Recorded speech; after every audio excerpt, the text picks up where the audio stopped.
ओम शांति। 22 फरवरी 2024। ईश्वरीय ज्ञान। आज की मुरली। मीठे बच्चे, इस शरीर से जीते जी मरने के लिए अभ्यास करो। मैं भी आत्मा, तुम भी आत्मा। इस अभ्यास से ममत्व निकल जाएगा। प्रश्न: सबसे ऊंची मंजिल कौन सी है? उस मंजिल को प्राप्त करने वालों की निशानी क्या होगी? उत्तर: सभी देहधारियों से ममत्व टूट जाए, सदा भाई भाई की स्मृति रहे, यही है ऊंची मंजिल। इस मंजिल पर वही पहुंच सकते हैं जो निरंतर देही अभिमानी बनने का अभ्यास करते हैं। अगर देही अभिमानी नहीं तो कहीं न कहीं फंसते रहेंगे, अपने शरीर में या किसी न किसी मित्र संबंधी के शरीर में। उन्हें कोई की बात अच्छी लगेगी या कोई का शरीर अच्छा लगेगा। ऊंची मंजिल पर पहुंचने वाले जिस्म यानी देह से प्यार कर नहीं सकते, उनका शरीर का भान टूटा हुआ होगा। ओम शांति। रूहानी बाप रूहानी बच्चों को कहते हैं, देखो मैं तुम सभी बच्चों को आप समान बनाने आया हूँ। अब बाप आप समान बनाने कैसे आएंगे? वह है निराकार। कहते हैं, मैं निराकार हूँ।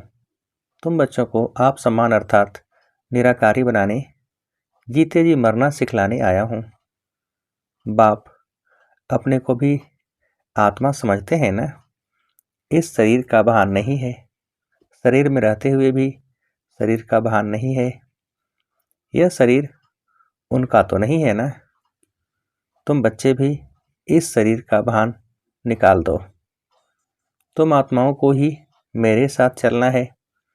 यह शरीर जैसे मैंने लोन लिया है, वैसे आत्माएं भी लोन लेती हैं पार्ट बजाने लिए।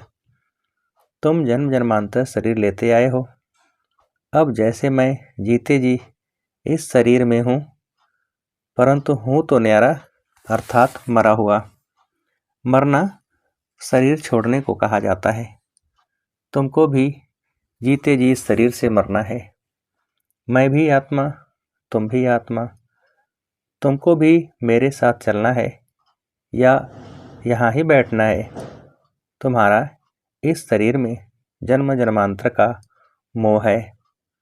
जैसे मैं अशरीरी हूँ, तुम भी जीते जी अपने को अशरीरी समझो।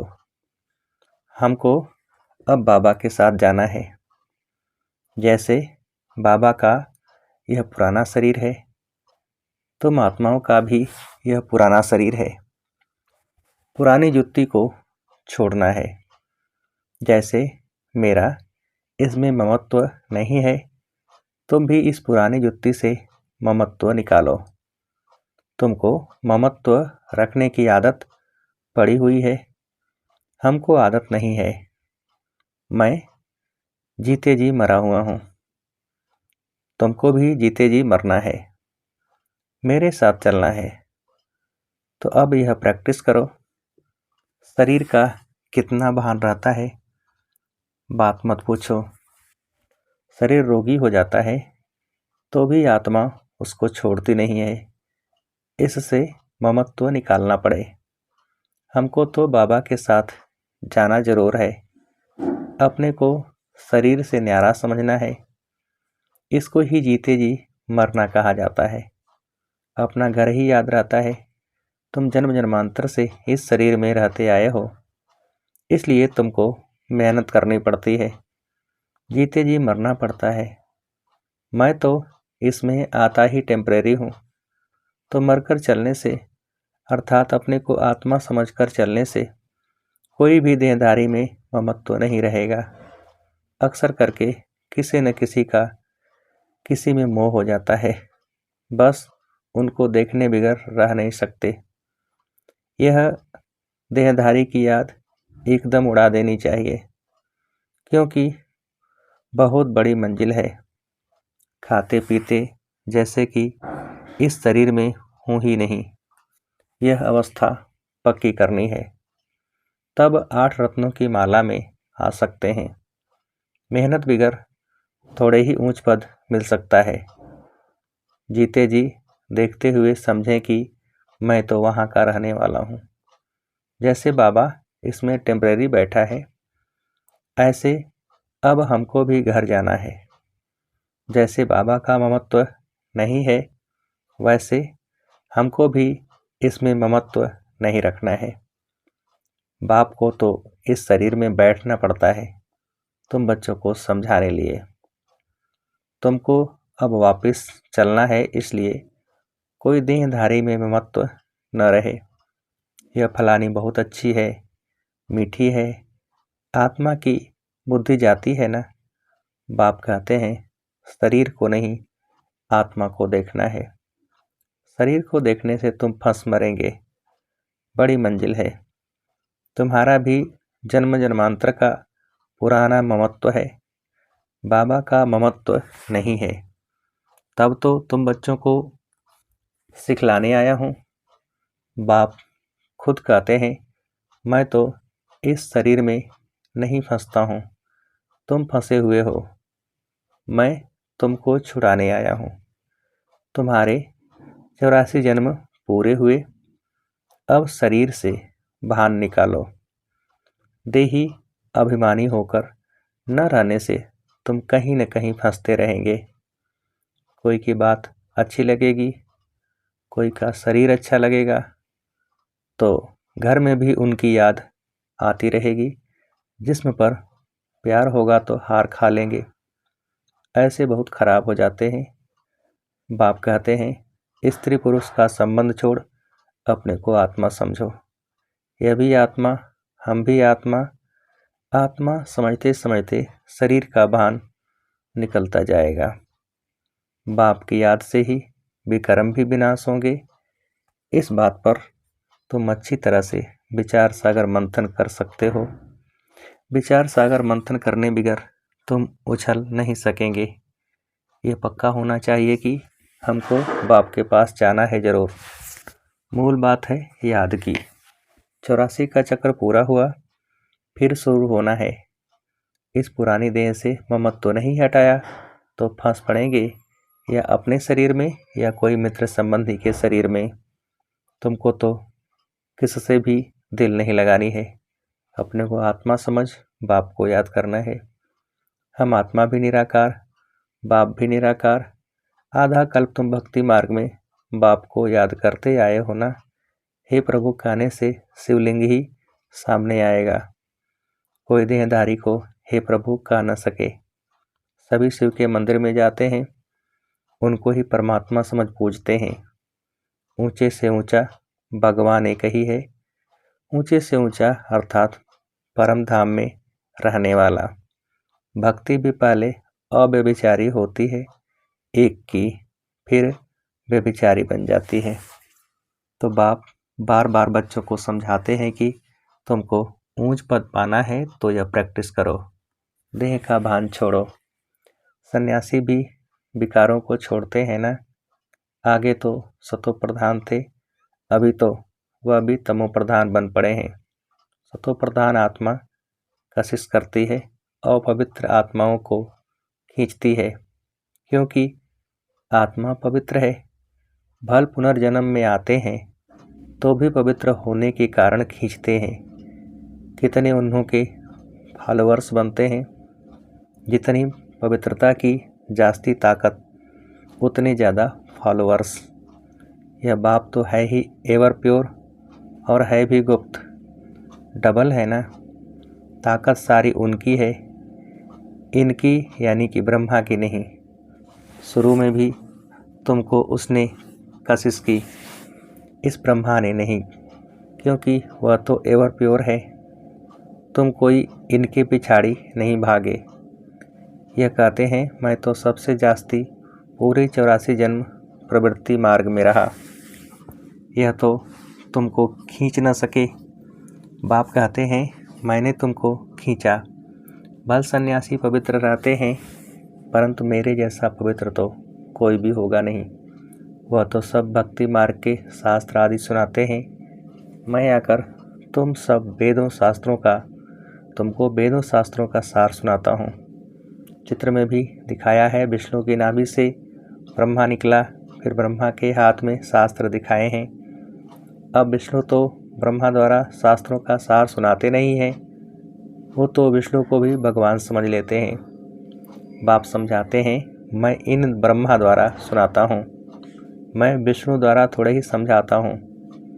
कहाँ ब्रह्मा कहाँ विष्णु, ब्रह्मा सो विष्णु बनते हैं, फिर 84 जन्म के बाद यह संगम होगा। यह तो नई बातें हैं ना, कितनी वंडरफुल बातें हैं समझाने की।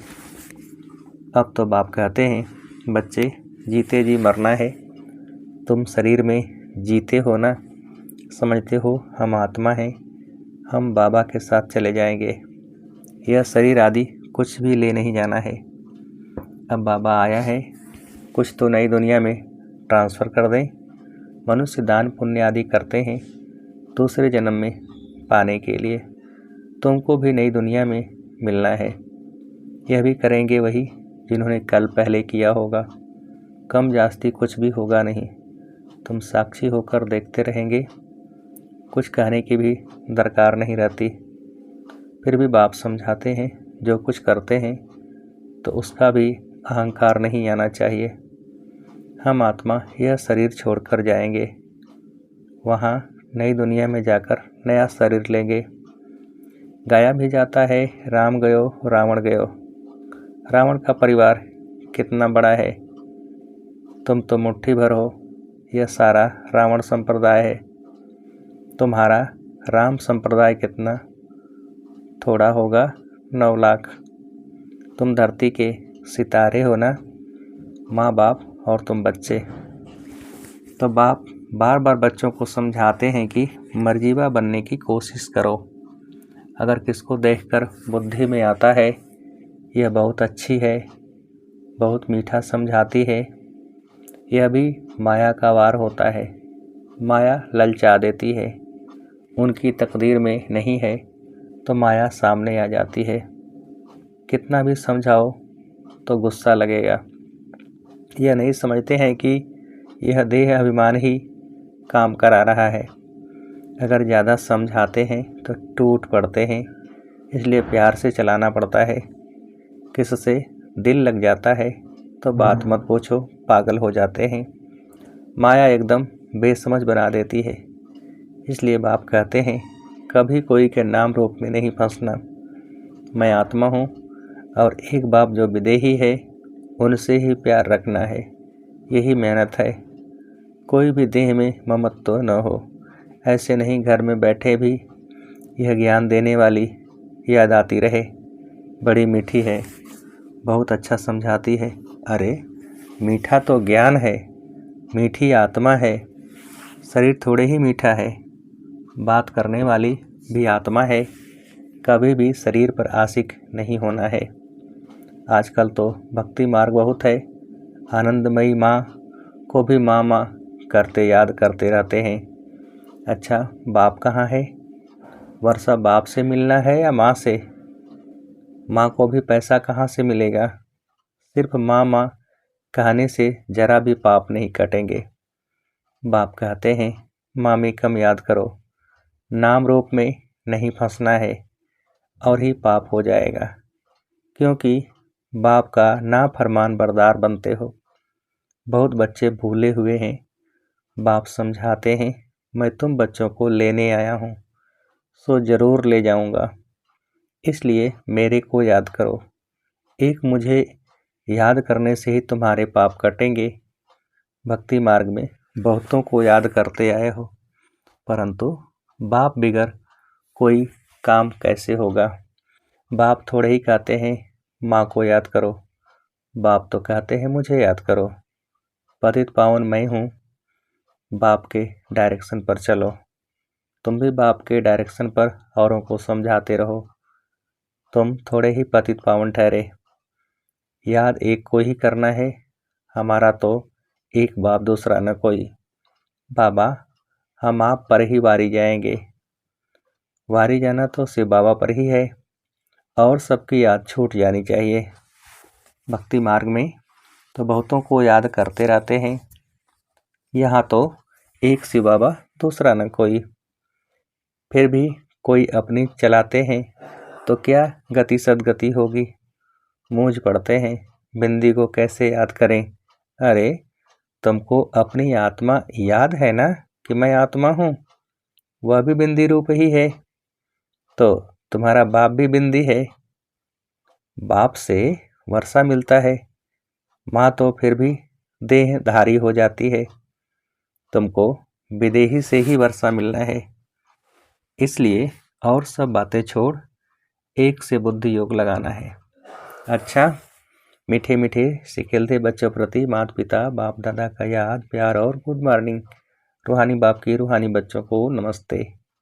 हम रूहानी बच्चों की रूहानी बाप को नमस्ते। धारणा के लिए मुख्य सार, पहली पॉइंट, शरीर का भान खत्म करने के लिए चलते फिरते अभ्यास करना है, जैसे कि शरीर से मरे हुए हैं, न्यारे हैं, शरीर में है ही नहीं, बिगर शरीर आत्मा को देखो। दूसरी पॉइंट, कभी भी किसी के शरीर पर तुम्हें आशिक नहीं होना है, एक विदेही बाप से ही प्यार रखना है, एक से ही बुद्धि योग लगाना है। वरदान, सेवा और स्व पुरुषार्थ के बैलेंस द्वारा ब्लेसिंग प्राप्त करने वाले कर्मयोगी भव।